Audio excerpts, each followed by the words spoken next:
Hello everyone, and welcome back to another Sensei series. Today we are looking at 8 tips for creating better cover songs. The tips we're going to look at today are going to be focused on making a unique interpretation versus covering a song note for note. I've had this topic requested a number of times. As always, links to individual tips in the description. Here we go. Number 1, envision the song from memory. Before you pick up a guitar, before you even listen to a recording of the song you're covering, take some time and try to hear it from memory. See if you can remember as many details as possible, and it doesn't hurt to write them down. Stuff like great guitar lick in verse 2, amazing high harmony in verse 3, etc. We do this because it helps determine what the most important parts of the original song are. If there's an awesome riff to kick the song off, there's no way you're going to forget that, and it's probably pretty important that you keep it in your rendition. Whereas if you can't remember how the bass part goes, you can probably take some liberties there. Doing this will help aid in putting a personal touch on a song without losing the heart and soul of it. Number 2, analyze the roles of the instruments. You want to spend some time actively listening to the original recording. Ask yourself why certain instruments are doing what they do and what effect that has on the song. Like our last tip, this can help you edit out the things you don't need in your recording or the things you wish to modify.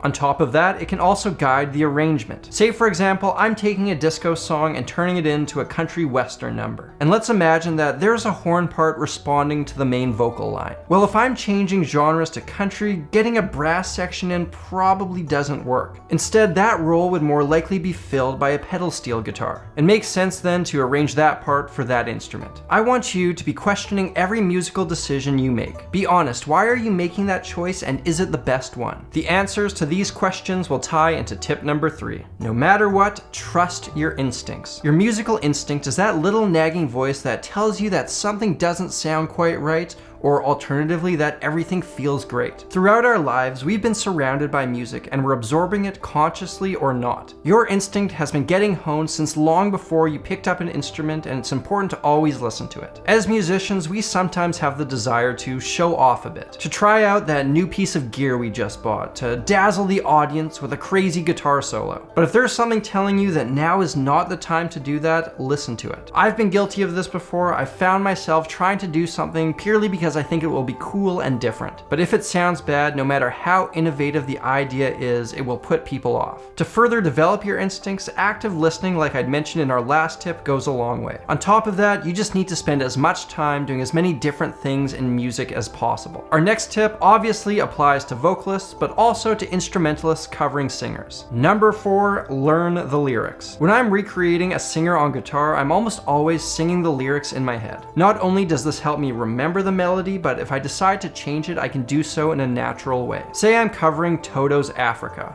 The main chorus line, "I bless the rains down in Africa," would sound like this.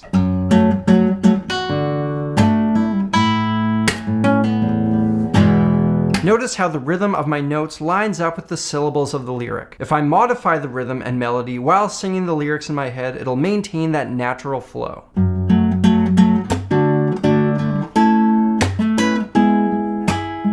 If I'm guessing how the words go, it's gonna sound like that, which will probably put off people who know the song by heart. Number 5, use theoretical harmony tricks. Now this won't always work, but it's an option that you should have in your toolbox. The chords or harmony of the song provides the landscape that the melody takes place over. It plays a more supporting role while the melody is the star of the show. Since the average listener isn't as aware of the background elements, you can get away with making some modifications. Try using harmonic tricks like secondary dominance, like function substitutions, tritone subs, and so on. These will perk up a listener's ear without going too far out in left field. If all this theory talk sounds like total gibberish to you, check out my video on that very subject. Number 6, jam with one instrument. When I've settled on a song I want to cover, I'll sit and play it with just an acoustic guitar. I'll sing the melody while trying different feels and ideas. You'll quickly find out that some feels or styles simply don't work with certain songs. If you're trying to cover a shuffle song with a straight feel, you're going to have a really tough time getting the lyrics to line up with your guitar guitar. It's way more efficient to do this trial and error when you're not with a full band. You can start and stop whenever you want instead of having to cut off a drummer who's rocking away. Number 7, do your research on the original song. When picking out songs to cover, it's a great idea to spend some time Googling them. Some songs have some baggage that come along with them. Being aware of it never hurts. Take, for example, the Bob Dylan classic Knockin' on Heaven's Door. This song has been covered a million different times, in my opinion the best being the Guns N' Roses version. It might be tough to put a unique spin on it that hasn't been done before. Are you prepared to have your version compared to some of the great covers? Alternatively, check to see if there are any cultural implications of the song. Take, for example, Never Gonna Give You Up by Rick Astley. If you're covering that song, you probably should know what a Rickroll is. These are questions you want to ask yourself before you start putting in the time and effort. My last point, number 8, is keep trying things out. Have fun with it. Sometimes even the most ridiculously absurd ideas end up sounding great. If I told most people that 80s pop songs make awesome gypsy jazz numbers, they would probably laugh at me. But the band The Lost Fingers have made a career out of it. You should also feel free to experiment with musical things that didn't happen in the original recording. Putting some shots in the second verse, having everyone but the drummer drop out in a chorus.